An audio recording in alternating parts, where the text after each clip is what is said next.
The afternoon light rested gently on the quiet school hallway, turning the polished floor into a soft mirror of movement and anticipation. Darlene stood near the classroom door, arms loosely folded, her expression caught somewhere between patience and habit. She glanced toward the window, then back toward the entrance, as if measuring time not by seconds, but by familiar disappointments. "Oh, David just parked," she said. Half to herself, half to the teacher beside her. Mrs. Reynolds adjusted the papers in her hand and smiled politely. "You know, I do not think I have ever met Mark's father." Darlene gave a small shrug, one that carried years within it. "We have actually been separated for years. So he has never been to a parent-teacher conference before." There was no bitterness in her voice, only a practiced neutrality. A pause followed, the kind that invited explanation even when none was required. "He was working overseas," she added. Mrs. Reynolds nodded. "Curious but careful." "Oh, not for money," Darlene continued, her tone turning lightly ironic. "But he is a good dad." She hesitated, then smirked faintly. "Not a great dad, or he would have been on time." The teacher let out a polite laugh, unsure how far humor was welcome. "I am just kidding," Darlene said quickly. "We have that kind of relationship. You know, when he is not around." Before the moment could settle, hurried footsteps approached. David appeared, slightly out of breath, but smiling as if charm could erase lateness. "Oh, so sorry we are late," he said. Darlene's eyes shifted to the woman beside him. "Who is this?" David brightened. "This is my girlfriend. Blue. Blue. This is Darlene and Mark's teacher, Mrs. Reynolds." Blue stepped forward with calm warmth, her presence soft but unmistakably confident. "Thank you for having me," she said gently. "Member of the noblest profession." Mrs. Reynolds blinked, then smiled, both amused and intrigued. "And it is so nice to finally meet you, Darlene," Blue added. "Yes," Darlene replied, measured but polite. "Nice to meet you too. And what a delightful surprise that it is happening here." David shifted slightly. "I should have told you Blue was coming. But at the last minute, we felt that if she was here, she could be a more meaningful part of Mark's life journey." Blue nodded.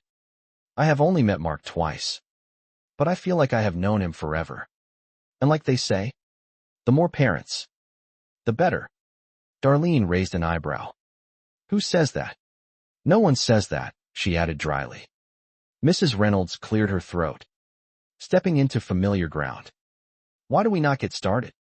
They sat, and the conversation turned toward Mark.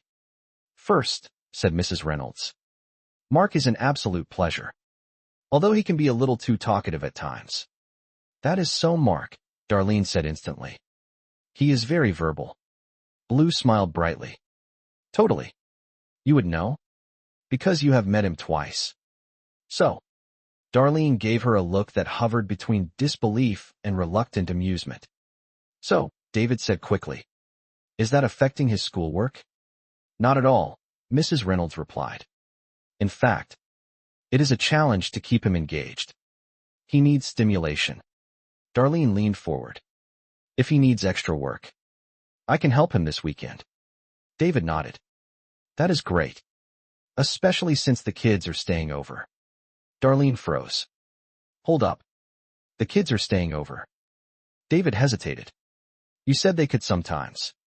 "That is something people say," she replied. "Like they are your kids too." Blue stepped in gently. "We can create a supportive environment. I have experience in communal living where we all shared responsibility in raising children." Darlene stared at her. "Yes. I imagine it is easier when no one knows whose kid is whose." A silence followed. Then Mrs. Reynolds carefully continued the meeting. Outside the school, life moved forward with its usual uneven rhythm. Later, at a construction site, the air was filled with the smell of dust and effort. Dan stood with a hand pressed against his lower back, wincing slightly. "Are you okay?" someone asked. "I am short a guy," Dan replied. and my back is reminding me I forgot to take care of myself for the last 50 years. It is never too late, came the reply. That is what they say, Dan muttered. But it feels late. Becky approached. Determined. Why did you not ask me to help? Because I am a girl? Dan shook his head. You are not going to trap me with that. It is construction. It is rough. I need the money, Becky insisted. I am saving for something of my own. Dan studied her. Then sighed. All right. We will try. Across town. Emotions unfolded in quieter, but no less complicated ways. At home. Darlene faced a different kind of challenge when David arrived with unexpected news. Harris had a friend over, he began carefully. A boy. Darlene's expression sharpened. And they made a choice, he finished. Her reaction came swiftly. Not from anger alone, but from fear. From responsibility. From the fragile balance of parenting. Yet what followed was not chaos, but conversation. Honest. Awkward. Necessary. Later, she sat with Harris. Her voice softer now. Are you okay? She asked. Harris nodded. Yes. They spoke not as adversaries, but as two people navigating the same uncertain world from different points in time. I want you to come to me, Darlene said. Without fear.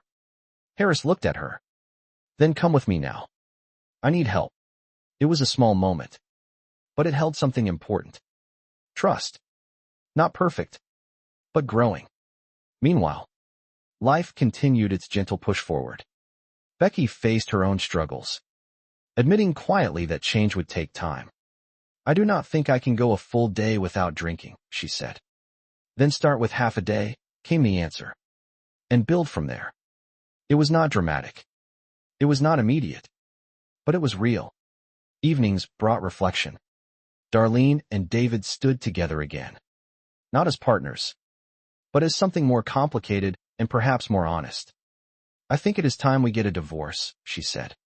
David nodded slowly. It makes sense. There was no anger. Only recognition. Some things and not with noise, but with understanding. And maybe, Darlene added, we both start something new. David smiled faintly. Maybe we already have. In the quiet that followed, there was no perfect resolution, no grand transformation, but there was growth. There was humor in the small misunderstandings. There was warmth in imperfect connections. There was hope, steady and unremarkable, like the rhythm of everyday life. And in that, there was something lasting. Not a perfect story, but a human one. The late afternoon carried a quiet warmth as sunlight stretched across the school parking lot, painting long shadows that seemed to linger just a moment longer than usual. Inside the classroom, Darlene stood with her arms loosely crossed, her posture relaxed but her mind alert, as if she had learned long ago that life rarely unfolded in a predictable way. Oh, David just parked, she said, glancing through the window with a mix of familiarity and mild anticipation. Mrs. Reynolds, standing beside her with a neat stack of papers, tilted her head slightly. You know, I do not think I have ever met Mark's father. Darlene let out a small breath that carried both humor and history. Well, we have actually been separated for years, so he has never been to a parent-teacher conference before. There was a brief pause. He was working overseas, Darlene added. Oh, Mrs. Reynolds replied gently. Not for money, Darlene continued, then shrugged lightly. But he is a good dad. Not a great dad, or he would have been on time. She waved her hand quickly. I am kidding. That is just how we are. You know, when he is not around. Before the moment could settle, the classroom door opened. Oh, so sorry we are late, David said, stepping in with an apologetic smile. Darlene turned toward him, ready with a remark, but her eyes shifted to the woman beside him. Who is this? David straightened, almost ceremonially. This is my girlfriend. Blue. Blue stepped forward, calm and radiant in a way that felt both peaceful and slightly disarming. It is so nice to meet you, she said warmly. Thank you for having me. Member of the noblest profession. Mrs. Reynolds smiled politely. Unsure, but appreciative. That is very kind. And it is so nice to finally meet you. Darlene, Blue added. Darlene nodded slowly. Yes. Nice to meet you too. Unexpected. But nice. David shifted slightly. I should have told you Blue was coming. But at the last minute. We thought it might be good for her to be more involved in Mark's life. Blue beamed. I have only met Mark twice. But I feel like I have known him forever. And as people say, the more parents, the better. Darlene raised an eyebrow. No one says that. Blue paused. Then smiled. That is true. But it feels right. Mrs. Reynolds gently redirected. Why do we not begin? They sat. And the conversation turned to Mark. Mark is an absolute pleasure, Mrs. Reynolds said. Although he can be a little too talkative. That is so Mark, Darlene said immediately. He is very expressive. Blue nodded enthusiastically. Yes. I noticed that during the 2 times I met him. Darlene gave her a brief look. Then returned her attention forward. Does that affect his schoolwork? David asked. Not really, Mrs. Reynolds replied. The real challenge is keeping him engaged. He needs stimulation. Darlene leaned forward. If he needs extra work, I can help. Especially if the kids stay over this weekend. David blinked. Stay over. I never agreed to that, Darlene added. David glanced at his wrist as if searching for guidance. You said it was a possibility. That is something people say, she replied. It does not mean it is happening. I am trying to make up for lost time, David said quietly. The words lingered.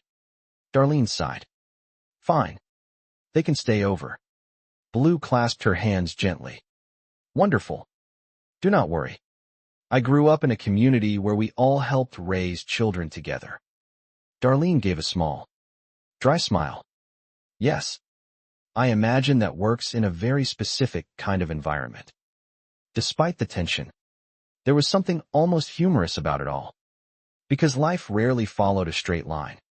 Later, at home, Harris stood by the door with her bag. Do not text me constantly while I am with Dad and Blue, she said. I will not, Darlene replied. Harris hesitated. Just remember, if you start liking her, it will hurt me. Darlene blinked, surprised by the honesty. Are you jealous because she is pretty? Harris added with a teasing edge. Darlene winced slightly. That was sharp. Then she smiled. But I see where you get it. Because beneath the sarcasm, there was truth. And beneath the truth, there was care. Across town, David watched Mark walk barefoot across the floor. What happened to your shoes? He asked. We are grounding, Mark said. Blue says it connects us to the earth. David nodded slowly. Of course it does. Blue says God is in the dirt, Mark added. David leaned back, unsure whether to laugh or reflect. But he chose something in between. Because this was what life had become. A series of moments that did not always make sense at first, but slowly revealed their meaning. At work the next morning, Becky stood with determined energy, trying to prove something not just to others, but to herself. Hello, everyone, she said. I know I am the boss's daughter, but that should not change how you treat me. Her father watched carefully. What is in that bottle? He asked. Water, she replied quickly. He shook it gently. Water has bubbles when shaken. She hesitated. This is not water, he said. Becky sighed. I just needed a little courage. You need discipline, he replied. If someone gets hurt, everything is on the line. There was a pause. Fine, she said. I will do this the right way. And in that moment, something shifted. Not dramatically, but enough. Because growth rarely announces itself loudly. That night, Darlene sat quietly, thinking about everything that had changed. David, Blue, the children, herself. It would have been easy to focus on what was lost. But instead, she found herself thinking about what remained. Connection. Family. Possibility. When David stopped by later, they spoke more honestly than they had in a long time. It feels like things are serious with you and Blue, Darlene said. He nodded. I think they are. She took a breath. Then maybe it is time we move forward. Officially. He understood. It will be strange, he said softly. Yes, she replied. But not wrong. There was no anger in the moment. Only recognition. Because sometimes, the end of one chapter is simply the beginning of another. As the night settled around them, both of them felt it. Not an ending, but a quiet, steady step forward. And somewhere in the background of their complicated, imperfect, deeply human lives, something gentle and hopeful continued to grow.